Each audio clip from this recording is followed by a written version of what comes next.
God of redemption and new life, we focus once more this day on the greatest gift ever given, Jesus, our Savior. As he was baptized by John in the Jordan, we were able to share in his baptism and receive the promise of sharing in Jesus' resurrection. As we leave a painful year behind and look with hope to the new year ahead, help us to live and give of ourselves as those who know every day what a great gift we have been given.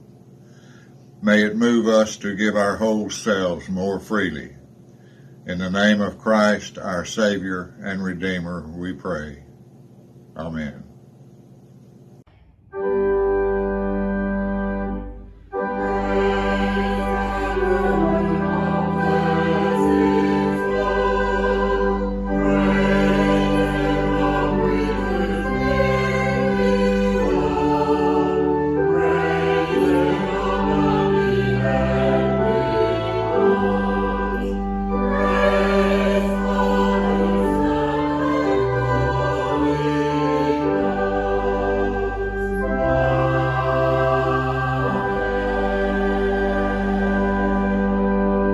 Please join us in the call to worship. Lost. Wandering without purpose, meaning, value, acceptance, or place. We wander lost, but the Spirit of God descends like a dove upon us. We hear the ancient words that name and claim us as children of God. We are cleansed, refreshed, and made new in the love of these words.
John the Baptist was in the wilderness calling for people to be baptized to show that they were changing their hearts and lives and wanted God to forgive their sins.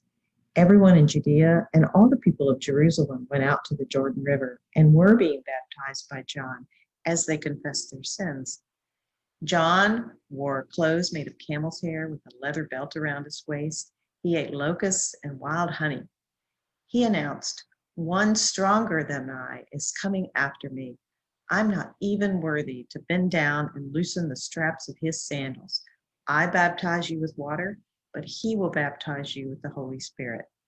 About that time, Jesus came from Nazareth of Galilee, and John baptized him in the Jordan River. While he was coming up out of the water, Jesus saw heaven splitting open and the Spirit like a dove coming down upon him. And then there was a voice from heaven, "You are my Son, who I dearly love. In you I find happiness." Mark 1, 4 through 11. Good morning.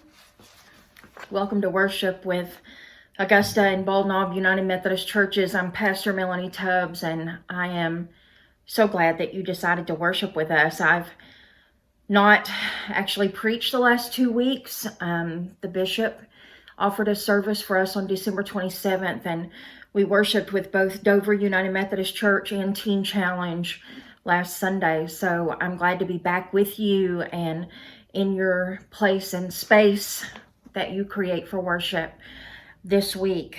I've been working on my BOM assignments, and I've also actually been incredibly sick. In fact, this is only the second or third day that I've not run fever since Christmas. So I covet your prayers as I continue to recover from all that I'd had, and I'm actually hoping that my breathing holds out long enough for me to get through a sermon. I hope that you had safe and distanced holidays, both Christmas and New Year's. I hope that you are filled with hope. And I think in light of this week's events in our nation's capital, I hope you are filled with determination that we will live into our calling to be the church. More on that in my sermon. I hope that you will share with us your prayer requests in the comments to this video, whether you're watching it on YouTube or on Facebook. I check all of those diligently several times a week in order to pray for you and share those with the church. And if you have a private prayer request that you would like to send to us, my email address is on the bulletin, which I will put in the comments of this video. Let us open with prayer. Dear Holy God, we welcome you into this space and into our lives and into our world. We thank you for this amazing creation and another new year in which for us to live into our stewardship that you've called us to be the stewards over this, your creation. Help us to do a better job this year than we have in the past. Dear God, I specifically pray that in this moment, either through me or in spite of me, you will speak to us and illuminate the story of the baptism of your only Son, Jesus Christ our Lord. I ask this in your holy name. Amen. So, as Methodists, we follow the 3-year lectionary, and this year's rotation puts us mostly in the book of Mark, in the Gospel of Mark. So, a lot of the preaching, a lot of the teaching that we will have in the coming months will be taken from the book of Mark. And Mark is a straightforward guy. He doesn't really beat around the bush. And so the story that we have today is Mark immediately goes into the story of John the Baptist and how he's baptizing in the desert, and this scene of Jesus coming up to where John has been baptizing others. And John has said, I will baptize you with water, but he, the one who's coming after me, the one for which I prepare, he will baptize you with the Holy Spirit. It goes on immediately to say that Jesus came and John baptized him. And while we don't get any details about the baptism itself, we're told by Mark that when Jesus came up out of the water, Jesus saw heaven splitting open and the Spirit like a dove coming down on him. There was a voice from heaven, you are my Son, whom I dearly love, in you I find happiness. And so I just want to take a minute this morning to talk about this moment immediately following Jesus being baptized by John in the river.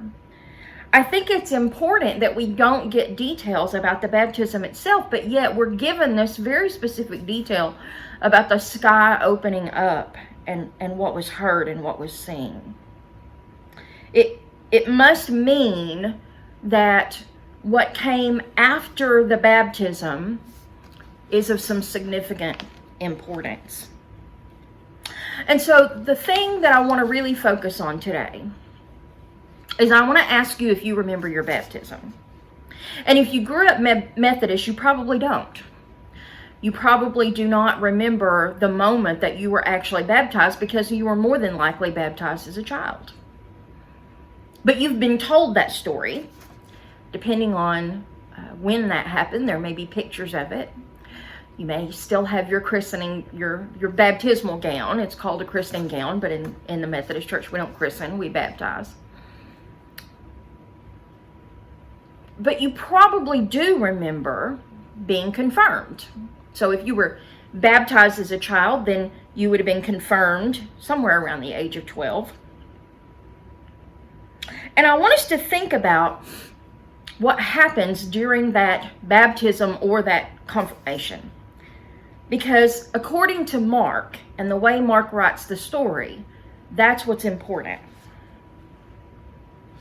And so in order to help you do that, I've printed off the vows that you take at baptism. There are a number of questions that you are asked. You are told that through the sacrament of baptism, we are initiated into Christ's holy church, that we are incorporated into God's mighty acts of salvation, that we are given new birth through water and the Spirit, and that God offers us this gift without price. And then you're asked, do you renounce the spiritual forces of wickedness, reject the evil powers of this world, and repent of your sin? And you must have said, I do. Then you're asked, do you accept the freedom and the power God gives you to resist evil, injustice, and oppression in whatever forms they present themselves? Notice, I'm representing today. And you must have said, I do. You're asked, do you confess Jesus Christ as your Savior, put your whole trust in His grace, and promise to serve Him as your Lord, in union with the church which Christ has opened to people of all ages, nations, and races? And you must have said, I do. But then here's the kicker. Not only did you have to profess what you would believe and say and vow to resist evil and oppression, according to the grace given to you, will you remain faithful members of Christ's holy church and serve as Christ's representatives in the world. And you would have been blessed and told that the Holy Spirit would work within you, and that being born through water and the Spirit, you might be a faithful disciple of Jesus Christ. You made vows to things that you would do and promised that you would do so faithfully, actively, as Christ's representative in the world. And that all of that is what it means to be a Christian. That's what you vowed. That's what you became part of a covenant with between God and the church and you. Notice that after Jesus is baptized, it says that heaven split open and the Spirit like a dove came down. And God said, I find joy in my Son, and I find happiness. This is my Son. Guys, are you? Are you resisting evil and oppression? Do you even know what those things look like? Have we become so comfortable in the world that we live in that we don't even remember what we vowed at our baptism? What we proclaimed that we would stand for, and the representative that we said that we would be in the name of Christ in the world? Do you know what real evil, what real oppression looks like? Because it's around you. It's obviously in our world. And the life that we are called to is the life after our baptism. The life that we are called to and that we vowed to live is not specifically in the moment of our baptism. It's the life after our baptism. How are you living that life? Can you lift up and show that you have been living out these vows as Christ's representative in the world? Can you show? Can you faithfully state to Christ, I have done these things that I vowed to do for you. I resisted evil. I sought out and tried to put down oppression. It's a decision that we make every single morning. Every single morning you decide whether or not you are going to live into your baptismal vows. Every single morning you decide if you are going to actively be Christ's representative in the world. And to be honest with you, it's hard. But your baptism was a transformative experience. If you were listening and paying attention, and if you went into your baptism or your confirmation with all your heart, and if you truly meant those words that you agreed to, then that's your calling. That's how you live your life as a representative of Christ, is to do these things that you vowed that you would do. And it's when we as a church together, not just going through the motions and showing up in a building once a week and saying the words and reciting a creed and singing along and maybe even putting our tithes in the offering plate. All of those things are important for discipleship and stewardship. But at the end of the day, the vow that you made was to actively make a difference in the world like Christ.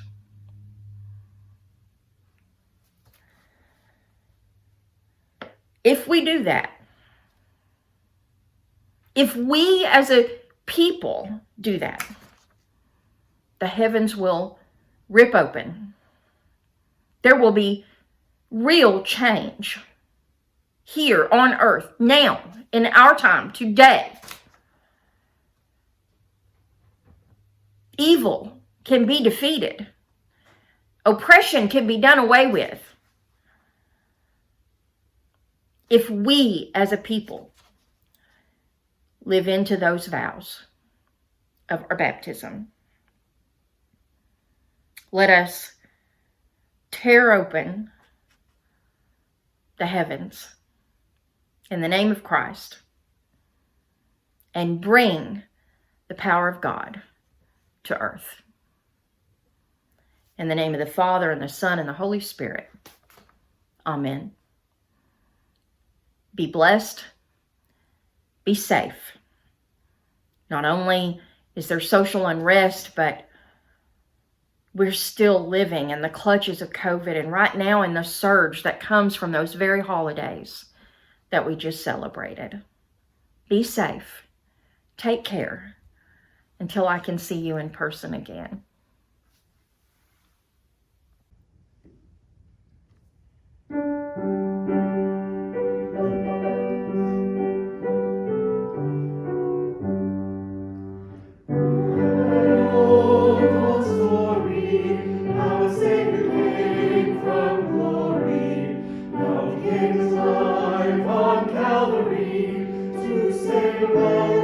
Like me, I heard about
of victory.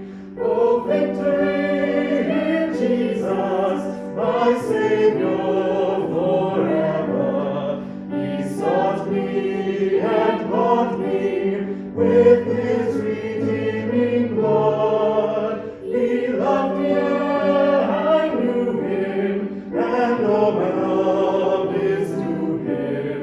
He plunged me to victory beneath the cleansing flood.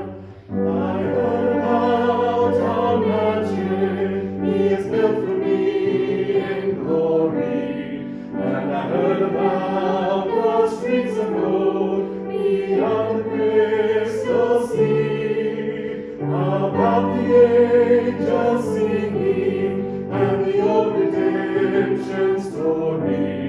And some sweet day I'll sing up there the song of victory.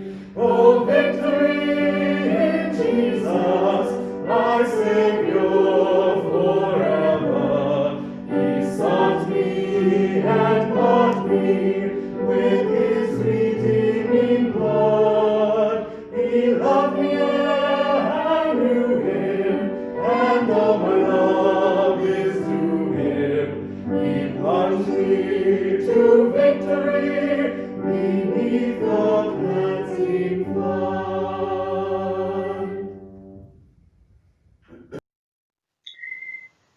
And so, my brothers and sisters in Christ, I ask you, do you renounce the spiritual forces of wickedness, reject the evil powers of this world, and repent of your sin?